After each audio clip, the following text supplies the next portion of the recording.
Well, hello there, my fellow rushers. How are you doing today? King Rex here. Today we're gonna be trying out a challenge in Legends of Kingdom Rush. Now, I've recently done probably the hardest challenge that has ever been done in this game, which was beating the entirety of Legends of Kingdom Rush with only 3 companions, aka the Legend and 2 companions to be more exact, without HP damage taken, which was ridiculous, so now I'm gonna do something a little bit more chill. Today I want to answer myself a pretty important question.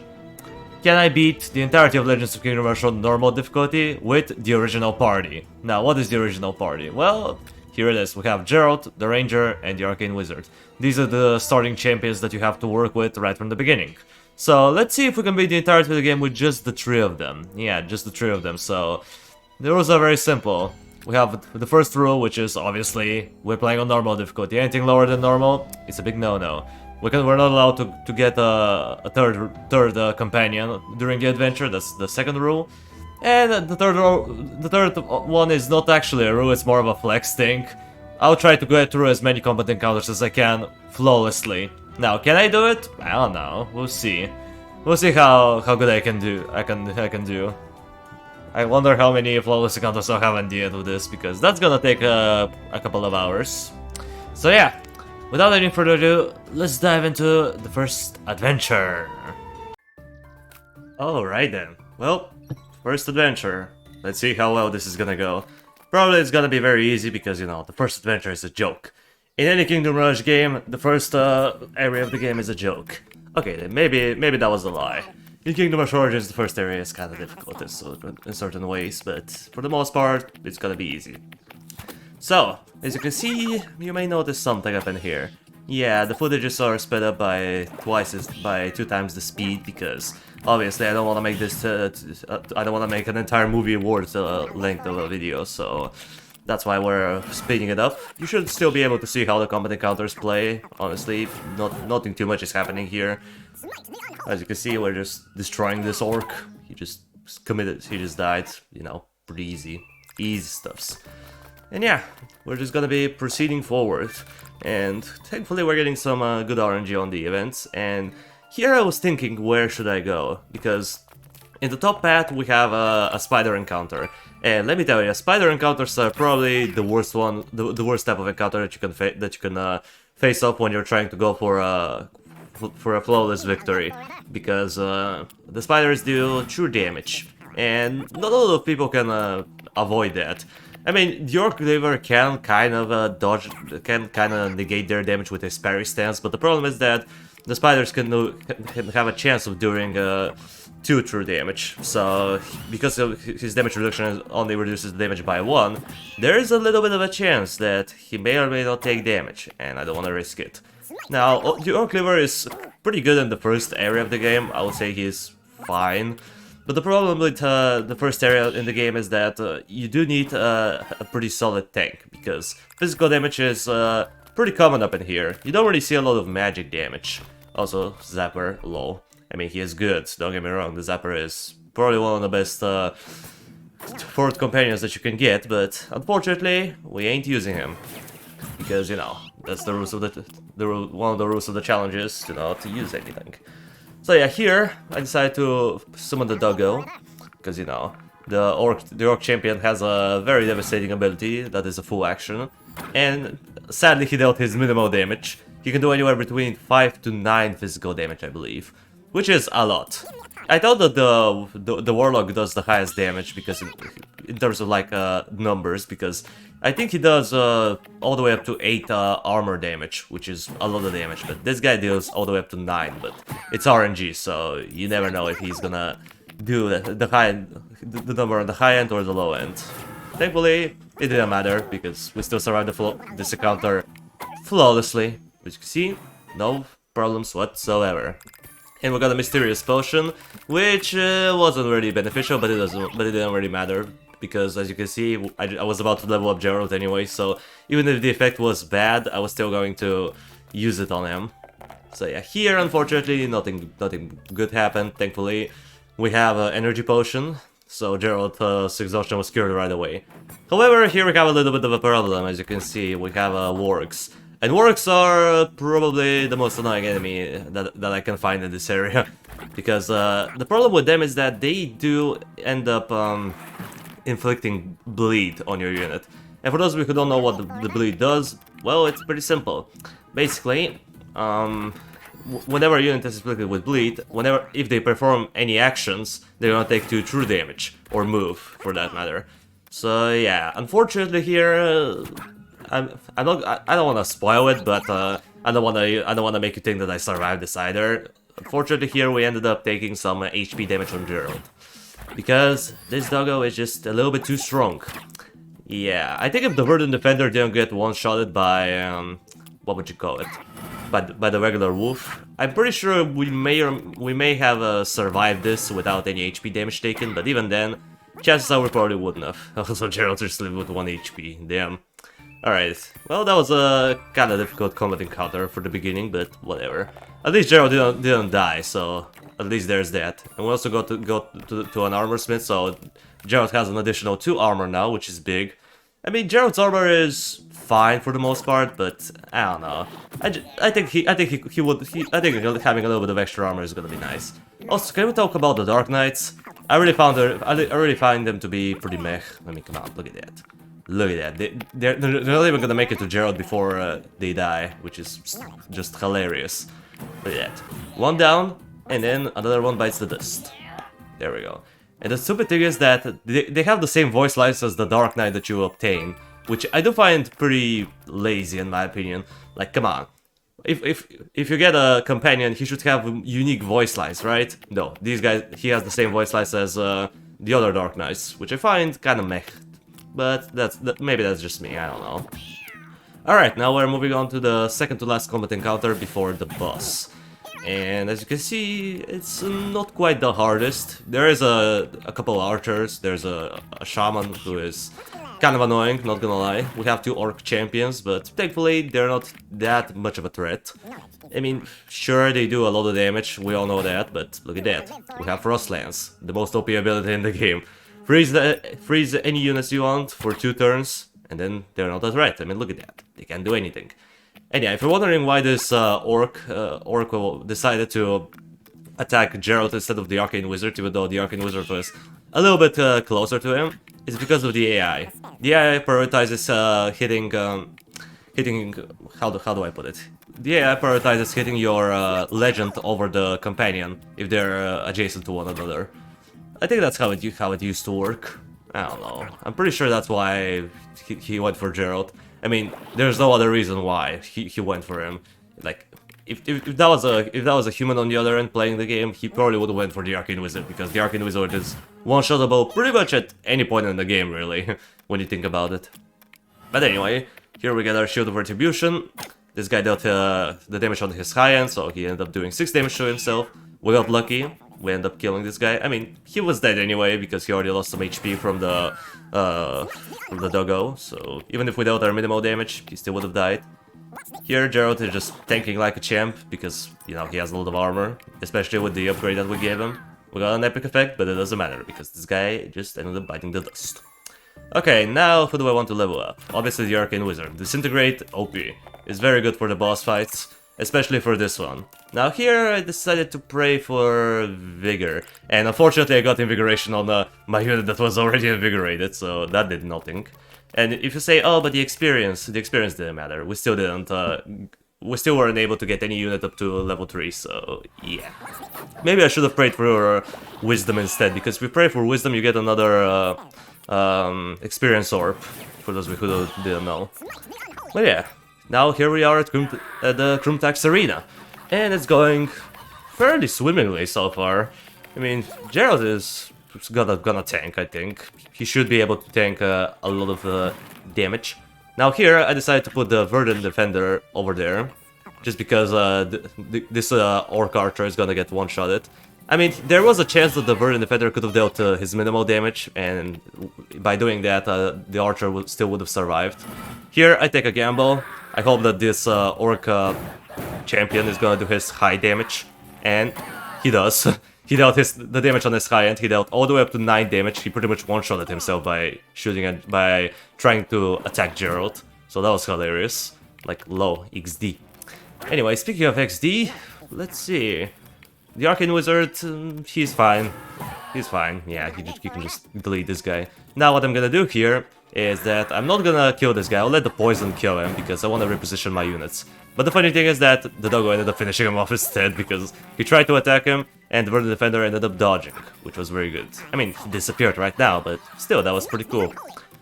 Okay, now repositioning Gerald and we're ready. Come here, Krumtak. It's time to die. You cannot delay your death any longer. Come on, pop up already. There you are. Okay, he spawned in a pretty good position. There was a chance that he could have spawned on the top side of the map, which he didn't. So now he's gonna be one-shotted in the first round. Hiya! There we go. First boss of the game, completed. Easy money, easy life. Alright. Well, that was kind of easy, not gonna lie. Like, wow, original party OP, I guess. And as you can see, 7 combat encounters and 6 of them were flawless. I would say that was pretty decent. Now we're moving on to the second area of the game, and as you can see I'm taking the route where there's a spider encounter. You're probably thinking that I'm an idiot for doing so, but trust me on that, I need to do it, because there is a little bit of a unique combat encounter there. And I believe it can show up at any time, or at any point in the map, but I could be wrong on this. But basically, if you complete said combat encounter, you're gonna get +1 damage on one of your units. Also, that ranger arrow was pretty bugged because this guy is left on 1 HP, and if you don't know how the troll AI works, if they get down to 1 HP, they're gonna start retreating and regenerate their health. So that was pretty nice because this guy was pretty much out of the fight, which was good. And that's gonna come into play later on. You're gonna see something similar happen with the ranger's poison arrow, but I'm not sure which combat encounter this happened because I recorded this, I believe, last night. I could be wrong, but it was somewhere around nighttime. But yeah, here it is, colorful reinforcements. Let's see which one we get. I believe there are multiple variations of this combat encounter, because sometimes you get 2 human soldiers, others you get 3, so it kinda depends. Also, we got lucky there. The Arcane Wizard dealt the highest damage that he ever could, so we ended up one-shotting this troll, which was good. This guy, we're just gonna stun him, because we don't care.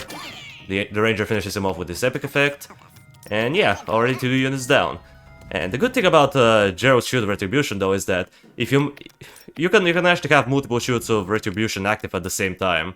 I'm not sure how many of you know this already, but if you don't, well, now you know. So yeah, you can have 2 units with a Shield of Retribution, which is pretty darn good. As you can see, we have only 1 turn. The question is, will this guy attack me? No, because I'm gonna stun him. I'm gonna say, no, you don't get to attack. So yeah, as you can see, we're doing fine. We're doing good. The human soldiers are trying their best to stall. This guy was left on 1 HP, so he's no longer a threat. So let's kill this guy off. 4 damage. And yeah, second Shield of Retribution. I decided to put it on this soldier right here, just because of that. Look at that. It protected them from the Throwbreaker's Battering Ram ability. So that was worth it. And nobody took any damage. Not even the human soldiers, which was pretty darn cool. I mean, it doesn't count towards the flawless encounter if an NPC takes HP damage, but still, that was pretty darn impressive if you would ask me. So yeah, that was clutch. And the Arcane Wizard got the damage upgrade. Now, some of you may think that this is a waste, because for those who don't know, the Arcane Wizard's Disintegrate actually scales with his HP, not his damage, for some reason. I'm not sure why this works like this, but it does. However, it's a good thing because once he gets to level 3, he's gonna do 8 damage instead of 7, which is just enough to one-shot the troll, which is gonna be very big. So yeah, we're gonna sleepify this big spider. We're gonna pop him with the epic effect without all the way up to 8 damage. We pretty much would have one-shotted him from full HP. That was really good. Now here, I decided to pull back Gerald because I didn't want to waste the Shield of Retribution to a little spider. And he ended up going for the Arcane Wizard because technically he is a little bit closer to him. So yeah, one-shotted the spider. And now we just wait for this guy. The doggo ended up surviving, which is good. There was a chance that this spider could have dealt 3 true damage, but he didn't, so yay. We survived this spider encounter pretty flawlessly. And yeah, a little bit of a spoiler here. Somehow, magically, I'm not sure how this happened, and I'm pretty sure it will never happen again in a while, I didn't got a single Troll Chieftain encounter. Like, 0. Zilch. None. I don't know how that happened, but it did, which is pretty darn good. Now, look at this troll that we targeted with the poison arrow. I want you to be keeping an eye on him during this combat encounter, because, man, this guy doesn't get to play the game. Look at that, he already retreated a little bit. You know, he's out. He's like, nah, I'm too low to fight, peace, I'm outie. But the poison is still ticking. And I believe the poison on the ranger lasts for 3 turns, I believe. So this guy's gonna be poisoned for 3 turns, and because he has 1 HP remaining, he's just gonna keep on retreating. So I believe he ends up going all the way back to the edge of the map, which is, you know, hilarious. You know. Alright, let's move on here. What is the threatening enemy here? Well, we didn't really have a threatening enemy. Also, look, did you saw that, guys? The Verdant Defender managed to survive the troll attack because of Gerald's aura of soul. This guy would have dealt 3 physical damage, but because of the aura, he only dealt 2 physical damage, so the doggo ended up surviving with 1 HP. That was pretty clutch. Okay, this guy's still going back. Oh my god, look at that. Look at how far he is. Sheesh, man. Come on, you wanted to kill me. Why are you all the way back? Come on, come here. Come out and play. I don't bite. Well, the doggo bites, but you know, it's gone now because the duration is over. Here I decided to not use the Shield of Retribution because 4 physical damage, not that much. And yeah, this guy's still going back. It's gonna take a while to get him though. I mean, look at that. Look at how far he is. I mean, I was thinking about chasing him down with Gerald and, you know, saying to just finish him off, but I decided to just summon the Verdant Defender and hope for the best. And, fortunately, we ended up dealing our maximum damage with it, so we ended up one-shotting him. Great. Now, who do I want to level up? I was thinking about Gerald, but the Arcane Wizard is a little bit better. The Frost Lance is very OP, I'm gonna keep on repeating that because it is true. And look at that, we got the Ring of Vitality, which is very, very big. For those who don't know what the Ring of Vitality does, it increases one of your units' max HP by 1. And because we increased it on the Arcane Wizard, now he gets more damage on his Disintegrate. I mean, sure, we still haven't unlocked it yet, but once we do, oh my, it's gonna do a lot of damage. And yeah, thankfully on the Arglam, which is one of the mandatory combat encounters, we did end up getting one of the easier encounters, in my opinion. I would say probably the most difficult one is with the one with the Yetis, just because you don't really see the Yetis that much. They're one of those... I think they're like the rarest unit that you can see ever. So, yeah, I don't really know. I think they are the rarest one. I could be wrong, but I'm pretty sure they are. So yeah, because you don't see them all that often, you don't really know how to beat them, in a way. I mean, sure, you can figure it out, you can, you know, play around their weaknesses, which is the fact that they don't have any regeneration and that they only have a HP bar and you can beat them with pretty much anything. Also, yeah, this guy tried to... This troll champion on the bottom, he tried to run away, but our human soldier ended up striking him because of his passive trait. But because he didn't finish him off, the troll just went back and he was like, no, you think you can hit me like that? I'm gonna smack you. And he smacked him. Speaking of smacking, oof, we lost the doggo. RIP. You will be remembered. Now we're gonna stun this Trollbreaker because he is by far the most threatening enemy in this area. So yeah, what do we do? Well, we're just gonna melt these guys. Just look at that. Look at that damage output. I mean, tell me that this is balanced, guys. Come on. It is completely not really balanced. Now, we may end up losing this human soldier because, you know, he's pretty much at the Trollbreaker's face, which is intended. I wanted him to, you know, stall him out for a little bit longer, but we'll see. Will he survive? No. No, he didn't. Unfortunate. But anyway, it doesn't matter because this Trollbreaker is about to bite the dust. Look at that, he only has 1 HP remaining, with a little bit of armor, and he gone. Easy. Not bad. Now let's see what can we get from the Arglam. Would you look at that? There was a Sharpening Stone, which could... Basically what the Sharpening Stone does is it increases the attack damage of one of your units by 1. That would have been big, but...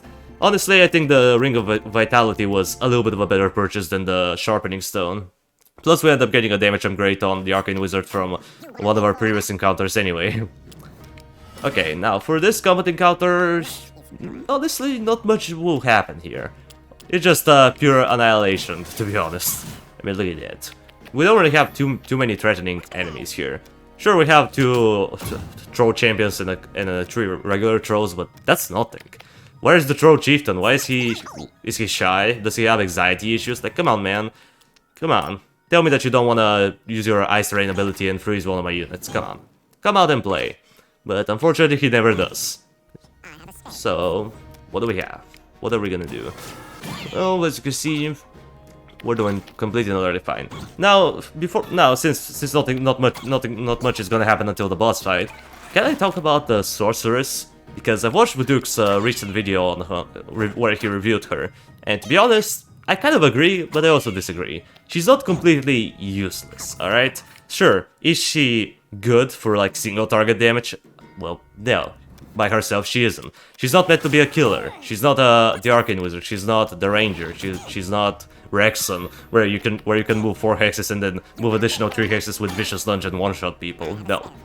She's not like that. Also, look at that. For the flex, I finished this guy off with the first lance. XD.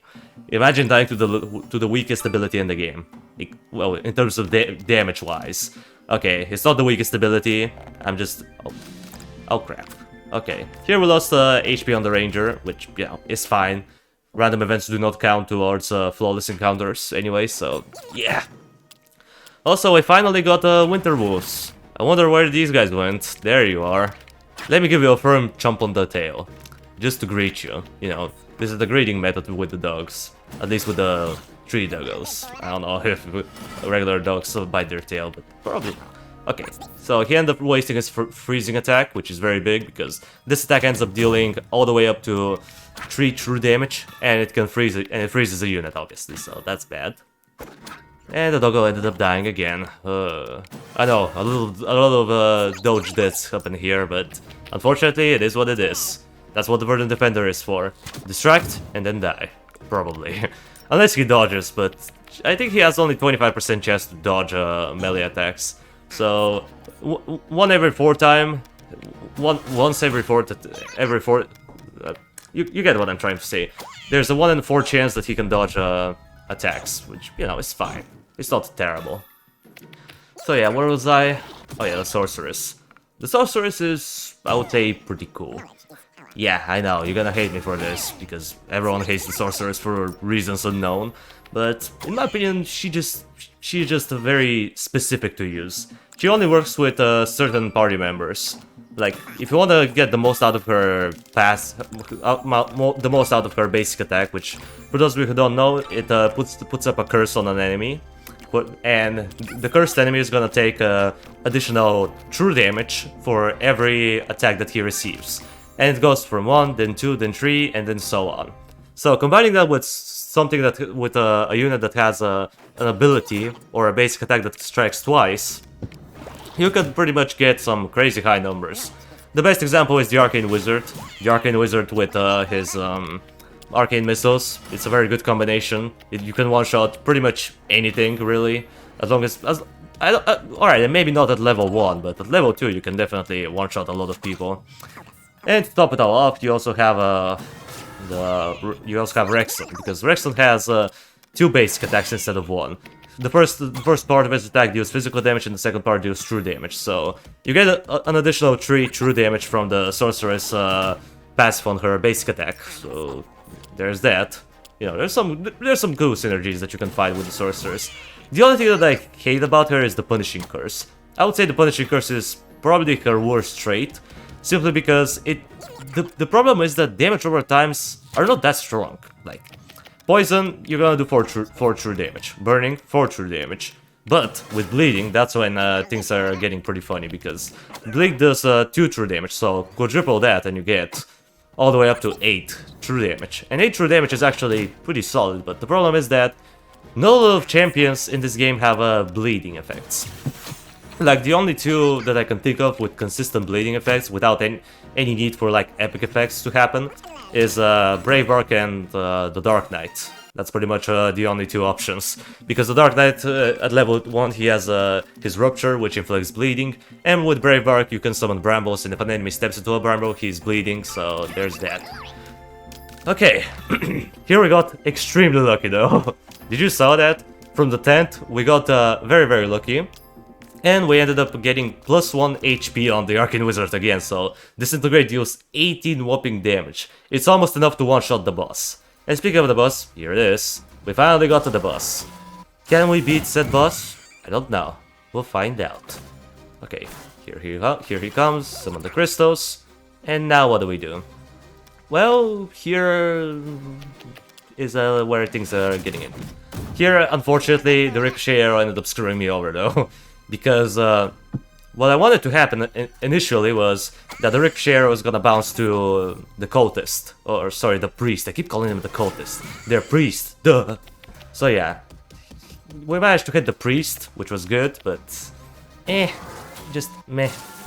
Okay, here we managed to survive it. Thankfully, everything went good. Everything went according to plan for now. Because if you don't know, you can dodge sheesh. Man, I have a sore throat for some reason. I don't know, over the last couple of days, my throat has been just very, very sore. I don't know why. Maybe it's because I've been recording a lot. Maybe that's part of the reason. I don't know. Anyway, as I was saying, you see these crystals that get summoned? Well, the best way to avoid them is to just stay away from them. Just stay away 3 hexes from them, and you're gonna be fine. However, there is a little bit of a problem here. Look at that. Bruh. That was a certified hoodver moment. The Throwbreaker ended up killing me here. Which is, you know, it sucks. I mean, it sucks, don't get me wrong. Now, you may say, oh, but you could have retried this. Well, I'm not doing that, alright? I'm just doing it I'm just doing this all in one take, alright? It was a very, very long recording. It was like around a little bit over I would say 2 hours and 20 minutes maybe, somewhere around there.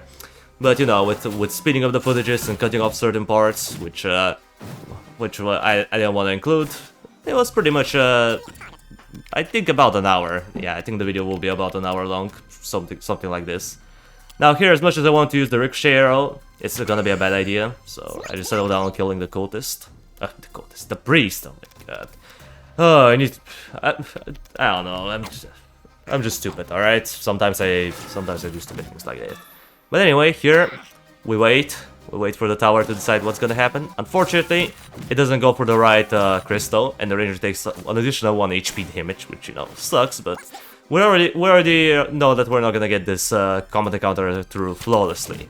So I was like, you know what, screw it. If I'm gonna take HP damage, then so be it. So as you can see, I'm just putting up Gerald in this Throwbreaker's face just to do some damage. And he deals his minimal damage. Bruh. Why did you deal your minimal damage? You could have done something like 7 damage and potentially one-shotted yourself, but no. I mean, he won't one-shot himself anyway. I mean, look at that. He still has a lot of HP remaining. But who cares? The boss is here, and with Disintegrate being upgraded to that far, you know that he's gonna die. Okay, first of all, let's go to Throwbreaker, because low. And kablooey. There we go. Get dismembered. You're finally dead, and we did it. That was actually pretty good. I would say this area was kind of easy, not gonna lie. Usually Stormcloud's Winter is not easy, but somehow it was. Maybe it's because we didn't have any Troll Chieftain encounters, but... yeah, we did it.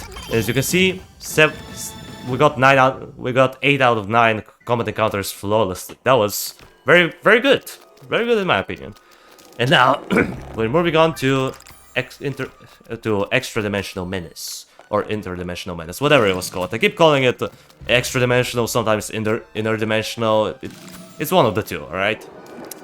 Now here, unfortunately, we got a kind of a sad start because... you know, Gerald ended up getting exhausted, so we had to use our energy potion right away, because, you know, combat encounters. And yeah, here I decided to shoot at the emissary instead of the leader. Usually I shoot at the leader just so I don't get surrounded by tentacles, but if you shoot at the emissary, the combat encounter is gonna have 3 less units, because I believe if you don't shoot at the emissary, there's gonna be additional 2 acolytes and an additional priest that you have to deal with. Now here, because I know how this enemy works, I'm purposely moved Gerald in range of the Unblighted Exultant, because if there's already a unit in his range, he's gonna prioritize summoning his tentacles, and as you can see, here he does exactly just that, which is good. Now, unfortunately here, I kinda wanna move the ranger, but at the same time I can't because tentacles, he's gonna get slapped, and if he gets slapped, well, this is not gonna be a flawless encounter. And sadly up in here, would you look at that. Come on. Oh, there we go. Yakin Wizard coming in clutch. He came in clutch. That was very good. There was a chance he could have done only 2 damage. But thankfully he didn't. He did his maximum damage with the arcane missiles, so we don't have to worry about Gerald taking any HP damage. But we have an abomination, unfortunately. And honestly, you may think that this is bad, because abominations at such an early point. Like, how are you gonna deal with them? Well, we have the power. Look at that. Where is that abomination now? Where is it, guys? I don't see any abominations. It just yeeted itself. Wow. Okay. Now we're gonna go for the Verdant Defender because Disco is OP. I mean, it's quite helpful too, and the Ranger gets a pretty good stat boost at level 2. At level 3 he's even better, but level 2 I will say is probably the best that you can keep the Ranger at. Because the Poison Arrow now deals 5 damage. It's able to one-shot skeletons, which is really good, because, you know, we just got a skeleton encounter. And honestly, I don't mind skeleton encounters. They're probably the easiest one to pull off, just because they're not really that much of a threat. Sure, the skeleton warriors, they have 3 hexes worth of movement, but they only have 5 HP, so as long as you have someone who can do 5 damage, they're pretty much no longer a threat. The only problem I would say is this unblighted priest, though. He's just kind of standing there, menacingly waiting to shoot a magic ball at me. So I end up summoning the Verdant Defender and hoping for the best. And thankfully, he leveled 1 HP. Again. Bruh. That was a certified good burn moment. So we have to deal with another abomination, but as you saw from the previous encounter, abominations do not exist for us. They're not a threat. At least not quite yet.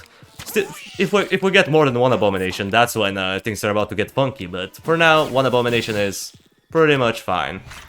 Okay, now we just do have a lot of skeletons up in here, so we have to clean them up. We have some skeletons reassembling themselves, but, you know, they just die off in 1 attack, so they're not as threatening as they could be. Now, this guy is gonna go for Gerald, obviously. So I decided to just move him in range, give the Shield of Retribution. He ends up dealing close to his maximum damage, he dealt 6 damage. And yeah, he's gonna die from poison, but I didn't want him to die from poison, so I just blasted him with the Magic Bolt. And there we go. We got through this combat encounter flawlessly once more. Let's see, Lonesome Travel. Oh, why you gotta do me like that? That was the Orc Cleaver. The Orc Cleaver. I wish that the Orc Cleaver was here, man. I wish. But anyway, as sad as this is, it's not as sad as what I got here. Look at that. 2 of my units are exhausted and I'm about to enter a skeleton combat encounter. And, unfortunately, like, how am I supposed to do this? Like, look at that. 2 of my units are exhausted. We don't have enough damage to kill all of them. I mean, the Ranger does, but he's the only one who's not exhausted. The Arcane Wizard, he can one-shot, but eventually, because we can't kite, we can't move in any direction, we kind of have to just stay there and tank. So Gerald will be put up to the limit. And honestly, this was probably one of the harder combat encounters, just because of this exhaustion. Like, if it wasn't for the exhaustion, this would have been easy, but with the exhaustion present, it's yeah, it's not easy. Yeah. While you're looking at this gameplay, can I ask you a question? Do you think that the Verdant Defender should have a funny mechanic, like, shouldn't he be doing +1 damage to skeletons, because, you know, he's a dog and dogs like to play with bones, you know? That would have been cool. Imagine if he was able to do between 3 to 5 damage instead of 2 to 4 damage to skeletons. You know, that would have been cool. So yeah, anyway, now I have to be very careful about the Q and how it works, because if I kill the wrong skeleton or attack the wrong one, there's a very high chance that one of our units is gonna take HP damage. And as you can see, we can't kill the skeletons fast enough, so they're just gonna reassemble pretty soon, and it's gonna be ugly. Let's just leave it at that, it's gonna get ugly. Look at that, look at this guy. I'm like, why? Why is he there? He could have just went right next to the Arcane Wizard, but instead he went all the way top there. All the way to the top, for reasons unknown. Look at that, this skeleton champion, he did what I wanted him to do, but yeah. Okay, here, thankfully, we end up one-shotting him. And we gave the Shield of Retribution to the Arcane Wizard because I couldn't really manage to save him. So what I instead ended up doing is freezing these 2. This guy killed himself. Nice. Nice, we're almost there. We have 4 more skeletons to deal with. Can we deal with them? Probably yes. If we manage to survive this far, then we definitely can survive a couple more skeletons. Yeet! And GG. Alright, so somehow I pulled it off. With 2 exhausted units, I pulled it off. Wow. If that doesn't show you how OP this party is, I don't know what will. Like, look at that, we just survived. If that was any other party, I'm pretty sure nothing good was gonna happen. Speaking of nothing good, yeah, we had a pretty bad event there. You know, we lost HP, which was sad, and thankfully here we got some good RNG, so we got experience, but nothing else. Okay, now what do we have? Well, we have somewhat of a difficult combat encounter for this point in the game. As you can see, we have quite a few priests, and we have 2 abominations with acolytes. But the acolytes are pretty much a joke at this point. I mean, come on, they have 4 HP only, and even if you leave them at 1 HP, they transform into tentacles. And for some reason in this game, whenever you see a tentacle, like whenever there's one of these tentacles present in the combat encounter still ends. Like, it doesn't count them as enemies for some reason. I guess it counts them as like a scenery or something, for reasons unknown. I guess it's because they're stationary, you know? Since they can't really move up and shoot at your units, or do damage to them by any way, shape, or form. I guess that's why, but I could be wrong. Anyway, so far we're doing good. Frost Lance is coming in clutch once again. We end up freezing an Abomination and an Arclight, so... You know, they're out of the game for 2 turns, so we can focus on the other enemies. Now here, Ricochet arrow would have been cool, but unfortunately we don't have it yet. So what I settled down on doing is poisoning this Abomination, then kiting back. And right after that, we're just gonna blast him, and he's gonna die, because when an Abomination gets to 1 HP, instead of doing anything, it's like moving, it's gonna just explode. You know, with the demons, if they get to 1 HP, they purposely try to walk up to you and then explode, but the Abomination just is stupid, I guess, so he just blows up expecting to do his death to do something, which in this case it didn't, so he killed himself for no reason. He could have dealt 4 armor damage at least. I mean, yeah.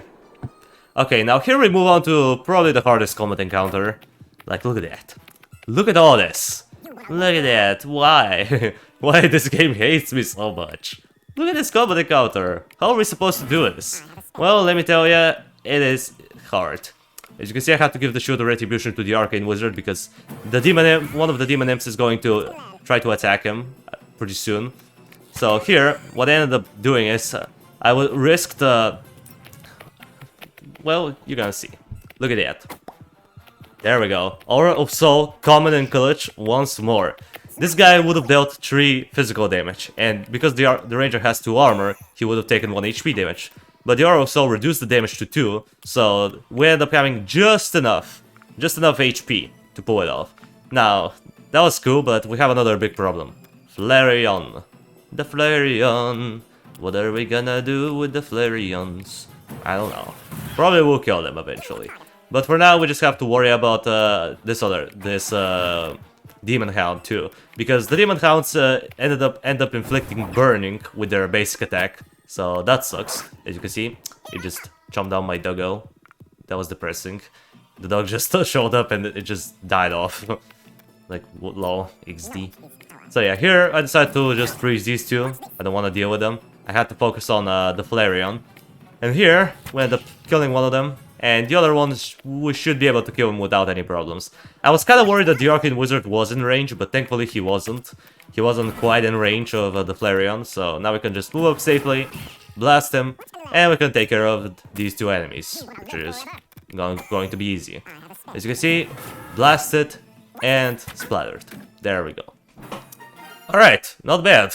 We survived probably the hardest combat encounter that we had in a while. And now that we have a lot of money, we can increase our damage. Sadly, we're like 40 gold away from getting another damage upgrade, so I decided to upgrade the Arcane Wizard and the Ranger. The only reason why I'm upgrading the Arcane Wizard, again, is because I like doing 8 HP damage. That's a very important, because now we can one-shot the Demon Hounds with the Arcane Wizard, which is very big. Here we got an additional 50 gold, but unfortunately the Ranger got depressed. Well, not depressed, what was the right word? Exhausted. Duh. But anyway, we got an additional weaponsmith, so we end up increasing the damage of Gerald too. So now everyone has +1 damage, which is, you know, fairly solid. Here, unfortunately, more bad RNG. Not much I can do about this. So yeah, here we go. Another combat encounter. What do we have here? We don't have too much going on. We do have an obelisk though, and honestly, obelisks are a little annoying. Just a little bit. Just simply because the tentacles that they summon, even though they're not a threat, because you can just move 1 hex away from them and they're pretty much useless, they're still annoying because they block they act as a blockade that you have to waste an action on just to move on, and sometimes this is bad. However, the obelisk has only a range of 8, so as long as your units are more than 8 hexes away from the obelisk, he can't really do anything. So that's what I ended up doing. I just stayed far enough away so the obelisk doesn't do anything. The only thing that he can do, I think, is heal. I'm not sure how far his heal range is, but he can definitely heal from quite a distance. But anyway, here I was thinking about it and I decided to go for a ricochet arrow, which was kind of good.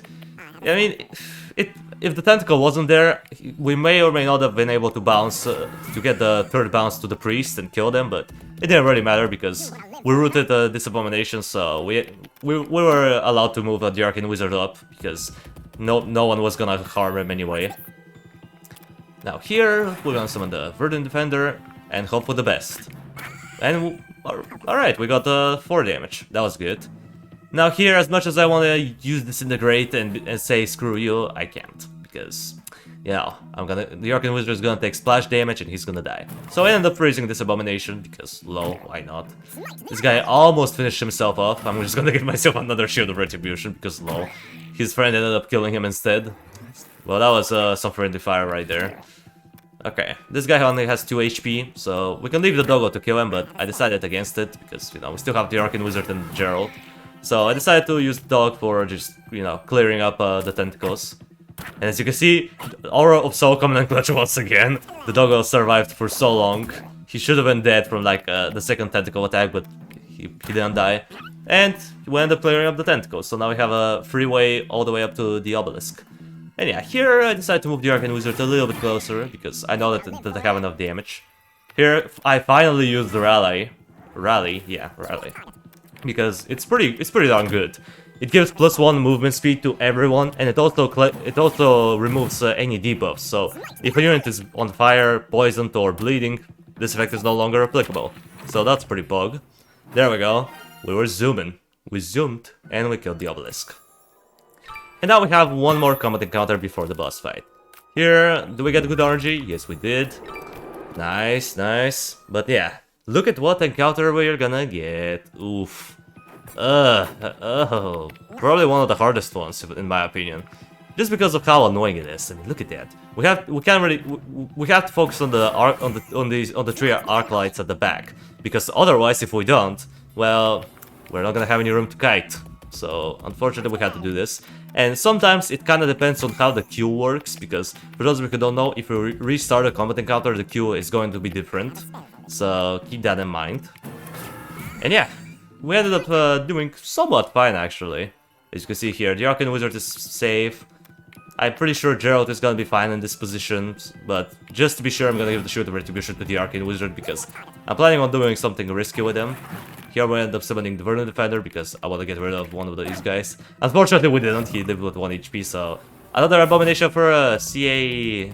At least we stalled out the Exultant. Now he can move for the rest of his turn. Here I was like, you know what, maybe I should, and it was like, lol, XD, I'm gonna disintegrate you. Even though the Arcane Wizard is stunned, he still has the Shield of Retribution, so even if someone manages to hit him, he's not gonna take any damage, hence why I decided to just, you know, use it. And look at that, this guy lived with 1 HP, but thankfully the Abomination ended up killing him with splash damage, so yay. Now I decided to use Rally again for the mobility, which I didn't end up using on the Ranger because I just used the full action ability, so the bonus movement was pretty much useless, you know, kinda like, why did I use it? Now here, I was gonna do something stupid and I was gonna leave the Ranger here, but I decided to retreat him 1 hex back, and I think that was the better idea. I'm not sure why, but I felt like the Abomination that I just poisoned was gonna hit me for some reason.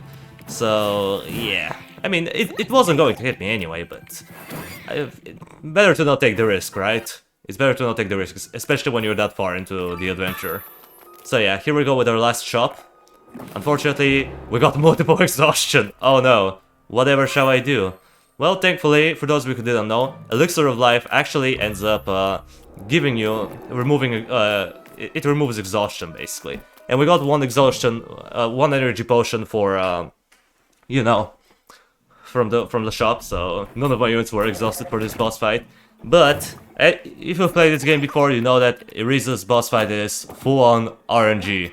You gotta pray to RNGesus that you're not gonna take HP damage, and I've already beaten her, no HP damage taken with 3 units. I think I beaten her with Lokr, the Ranger, and the Arcane Wizard.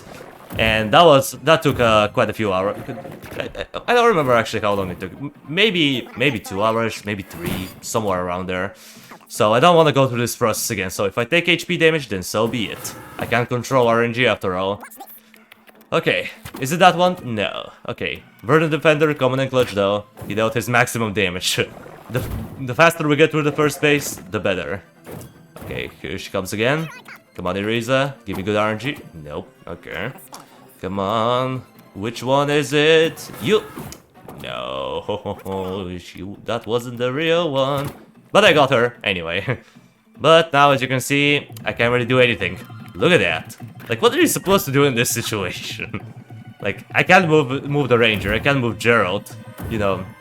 With Morganok, which is the next boss fight that we're gonna be facing, at least after you get to the next phase, you're still able to... The game still allows you to move your units out of the way, you know, so that way it's fair. Here, you don't get this luxury. I don't know why. Ironclad, can we redo this boss fight? Can we make a rework up in here? Because I feel like this boss fight is very, very unfair. Especially without RNG. I mean, sure, it makes the game quote-unquote more unpredictable, but at the same time, trying to do a flawless run with that much RNG is something that only mad people like me can pull off. Because, you know, I'm addicted to this game. Kind of. Lol. Anyway, we got to her last phase. Can we beat her? Well, probably yes. I mean, we took some HP damage, but so far no one has died, which is, you know, a nice little consolation prize. But look at that. Look at that RNG. Oh my god. The Ranger is in a very, very sticky situation. You know that meme, step bro, I'm stuck? Well, this is the equivalent of that. Look at that. We can't do anything with the Ranger. Thankfully, we have the Arcane Wizard who can bail him out a little bit. You know, we can put him all the way down there and he's safe. So that was good. I mean, Gerald took some armor damage, but that was fine. If it wasn't for the Arcane Wizard, yeah, we probably would not have been able to bail out the Ranger and he probably would have died. But thankfully, that wasn't the case. Okay, now, can we one-shot the boss? The answer to that question is yes. We have the almighty Disintegrate. Come on. Disintegrate it. Boop. And here goes Irisa. Okay, let's see how many flawless combat encounters we got up in here. We'll probably got quite a decent amount. Okay, yeah, before losing, I'm taking you with me, blah blah blah blah blah blah blah. Come on, can we get through this animation? Come on, Sorcerer, pop up already. There you are. Hello, old man, how are you doing today? Please give me the portal and bail me out. Thank you. Okay, we're out. Peace, I'm outie. And here we go. We completed the third adventure with, drumroll please, 7 out of 8 flawless combat encounters. Not too bad. Not bad at all. And yeah, we're doing really, really well so far. I'm honestly kind of impressed. But now it's time to move on to the Wild Moon, which is arguably the hardest adventure in the game, but I guess it kind of depends. For me, personally, it is the second hardest adventure. I still think that Interdimensional Menace is harder. Okay, first combat encounter, what do we have? We have a Warlock, we have 2 Saplings and 1 Vine Paw. Honestly, pretty chill combat encounter. We could have gotten a Nightshade encounter. Let me tell you, Nightshades are the most annoying pain in the butt in this level, or on this adventure, because they have 3 movement. Their basic attacks do true damage. They have an attack that poisons your units, and to top it all off, they have 3 movement speed because low. Why not? And they're immune to brambles, so yay, more fun. But it doesn't matter. As you can see, we're just annihilating these guys. The first combat encounter went pretty darn swimmingly. Like, look at that. No issues whatsoever. Okay, now let's move on.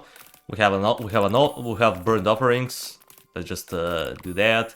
Okay, we gotta level up, so we're gonna level up the Ranger because for the most part I just level up the Ranger first because he is in my opinion, the best one to level up to level 2, at least at that point in the game.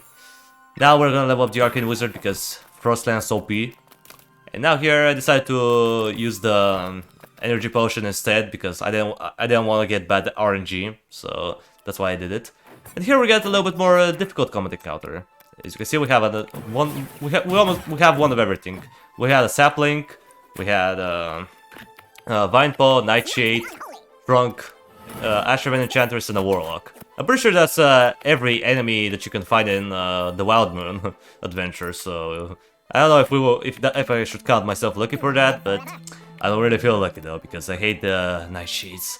Oh my god, the nightshades! I have some personal problems with them, but the Enchantress, the Asherman Enchantress, is also pretty bad because she has an attack that deals physical damage, she has an attack that deals magic damage, and she also can put any units to sleep. But thankfully, this trunk ended up finishing her off, thanks to the fact that he deals splash damage.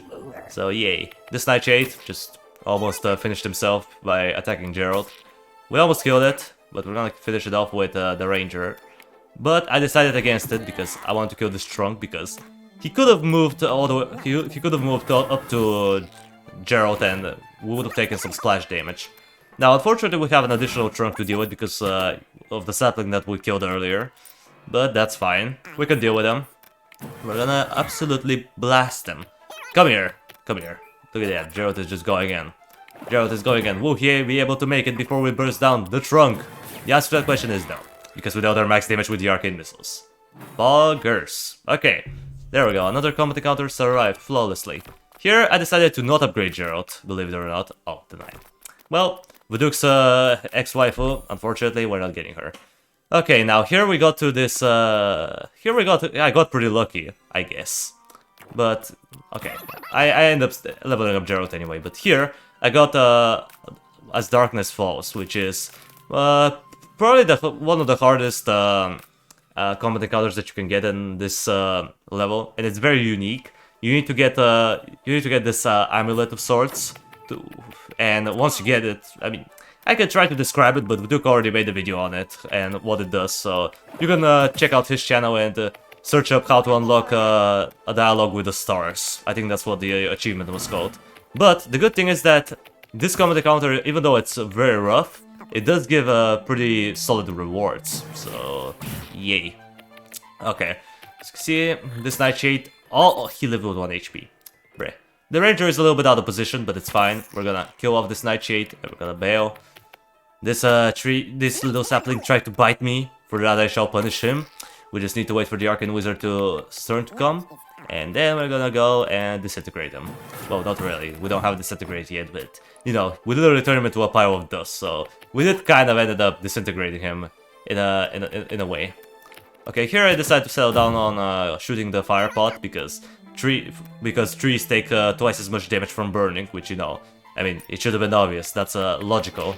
Look at that. This sapling just killed himself by trying to walk up to Gerald. He took the worst path possible. Poor sapling. Poor sapling. Poor little sapling.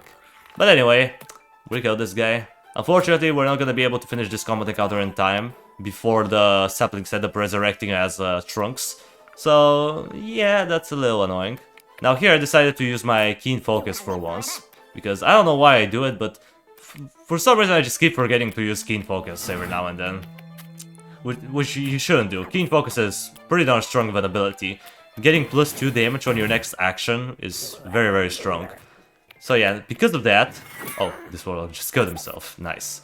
Okay, because of that, because of this keen focus, now the poison arrow deals exactly 7 damage, so we can just one-shot the Enchantress before she even has a chance to even use any actions.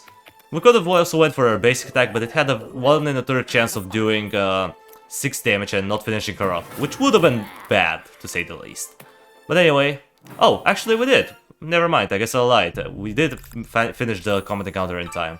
And we got a repair kit, so now Gerald has an additional 1 armor. And we have an elixir of life, which is pretty good. I believe that you can also get a sharpening stone from this encounter, so if you get a good RNG and you get it, then congrats. But anyway, here we have another kind of hard combat encounter, because we do have a lot of nightshades, we have some trunks, and we have an enchantress that's in a pretty bad position. Now you may say, oh, but you have a Pokeoke. Pokokes are Sigma males, use them. The problem is the position of the Pokeoke. It's not in a good position to really do anything, that's kind of the problem. I mean, sure, I could have positioned my units towards the bottom side of the map, but I didn't want to risk it, so I just didn't really ended up using the Pokeoke that much. I mean, sure, it helped us out with the Vine Paw, it ended up doing 4 damage to it, which, you know, was something. It was a little bit of a something. But for the most part, we didn't really use the Pokeoke, which is sad. But anyway, unfortunately, we have to bail a little bit. We gotta be careful because, as you can see, the Sasha Enchantress is dangerously close. So I ended up freezing her. Thankfully, she positioned herself behind the Nightshade, so I was able to freeze the Nightshade and the Enchantress at the same time, which was really good. Now here, unfortunately, this trunk is going to heal himself, because that's what they do. When they get down to 1 HP, they end up healing themselves by 4 and removing any debuffs. But it doesn't matter because he still dies. We got another trunk though, which is fine. We're gonna take care of him easily. Now, what I'm worried about though is a Vine Paw spawning, because the Warlocks have an ability where they can spawn a Vine Paw, and if they spawn a Vine Paw, well, it's gonna be bad, because if they put it up in a bad, there is a chance that he can spawn it in a position where it's not gonna go for Gerald. Like, look at that. He spawned it, thankfully here he ended up spawning it close to Gerald, but he could have spawned it right next to the Arcane Wizard, and that would have been bad. Thankfully he doesn't have a lot of range with this ability. I think he only has range of 2, kind of like the Demon Lord, so that's good at least. He ended up using his armor trading ability, but it doesn't matter because he's still dead. Here we're just gonna wait for this guy to become unfrozen, and then we're just gonna finish him off with an epic effect. Epic. There we go. Well, we got through this. Not too bad. Kind of hard, but we survived. Now, who do I want to get up to level 3? Obviously the Ranger, because Ranger OP. Please nerf. Okay, here I went for an archery contest, which was sadly a bad thing. We got bad RNG. You like getting that. Thankfully, we got good RNG here, and we got a lot of experience. 700 is quite a chunk of experience. And we got another 700, so we can level up the Arcane Wizard now and get Disintegrate, which is gonna be very nice for the last aspect of Morganok. And here we got another interesting combat encounter. It's not as difficult as the previous one, in my opinion, because 1, there's not a lot of Nightshades, and 2, I don't know. I think we just have more room to move around in a way. Okay, here I decided to just settle down on killing the sapling. I was thinking about doing some funky ricochet, but I decided against it. I decided to just wait it out. Maybe we'll get a better opportunity to use it. Here, because of the Arcane Wizard's high damage, we were actually able to kill this guy without using our max being at the edge, without being at the edge of our range. Here, unfortunately, we got unlucky though. The Vine Paw survived with 1 HP because the Ricochet can do anywhere between 4 to 5 damage, and unfortunately we got 4 damage on the Vine Paw, which was unfortunate, but the good thing is that this trunk was rooted, so he couldn't really do anything. Also, can I point out how stupid this is? How can a literal tree how can a tree be rooted? You know, that makes sense, you know, it's a tree. It has roots, it should be able to get rooted. But then we have the Asherman Enchanters, the Warlock, and the Nightshade who cannot get rooted or get affected by brambles, which does make sense in a way, but not really. Like, if you're not gonna root them, at least apply the bleed effect, do something. Nope, they're just gonna walk right through them, which is one of the reasons why Braveheart's bramble summoning ability is useless here, because half of the enemies are just immune to brambles and being rooted, which, you know, kind of sucks. Anyway. Now, here we ended up killing this trunk, but another one ends up replacing him, which is fine because I was thinking about disintegrating him, and I'm not sure if I ended up disintegrating him in the end. No, I didn't. I ended up sniping out this Asherman Enchantress, and then we have another trunk. Wow, okay, challenging. Okay, bring it on. Where is the challenge? Come on. Okay, now here I decided to do some to use the Ricochet arrow, because Pog, look at that. We're gonna disintegrate you. There we go. And we're gonna finish off this trunk. Well, actually no, the Ranger is gonna finish it off, because Gerald just didn't quite have enough damage. Can we get Gerald up to level 3 though, is the question. Well, unfortunately, I think no. Here, we don't really get anything of use, so yeah. we never really got anything out of the shop, which was a little depressing, if you would ask me. But anyway, here now we come to face Morganuk. Let's see how this boss fight is gonna go. Can we beat the last boss flawlessly? Can we do it? I want to beat at least one adventure with all combat encounters being flawless. We failed on Krumtag's Dominion, Extra Dimensional Menace, and Stormcloud's Winter, but can we do it on the Wild Moon? I guess we'll find out. Okay, here, the Arcane Wizard is in a bit of a iffy situation, so I'm just gonna put them up here, and I'm gonna use the Arcane Missiles. Hopefully they're gonna do enough, and they did. Because, I don't... now, I'm not an expert in this game, I'm not sure at what HP exactly each aspect of Morganok has to be in order to kill one of them, but I'm pretty sure they have to be somewhere around like 5 HP or so in order for you to be able to kill one of them. Because if you try to kill one of them, if you try to do a finishing blow and one of them has a high enough HP, they're just gonna become immune to damage, which, you know, sucks. But the good thing is that we are able to kill a Vine Pulse very easily because of the Ranger's epic effect on his basic attack. Also, Kokok was a Sigma male there, he ended up finishing off the Warlock, so he's not a threat anymore, he's gone. So thank you, Kokok, for being a Sigma male. Anyway, what do we have here? Oh, Morganok. Why you gotta spawn like that? Okay, here we got another epic effect. Lol. Now, what do we do? This is pretty tough, but I think we are able to one-shot Moore, which is the one who ends up spawning all of these wolves, or the Vine Paws. I should be saying Vine Paws, because he is the most annoying one because he has the best scaling in my opinion. He scales the best the more he lives. He starts off by summoning Vine Paws that are asleep for 2 turns, so that's easy. But later on, he summons saplings that are not asleep, and then he summons up whole trunks. If you don't kill him, and if you leave him for last, that is. The only time I leave him for last is when I'm trying to go for the achievement Summon No Evil, but other than that, I usually don't go for it. Okay. Look at that. Low XD.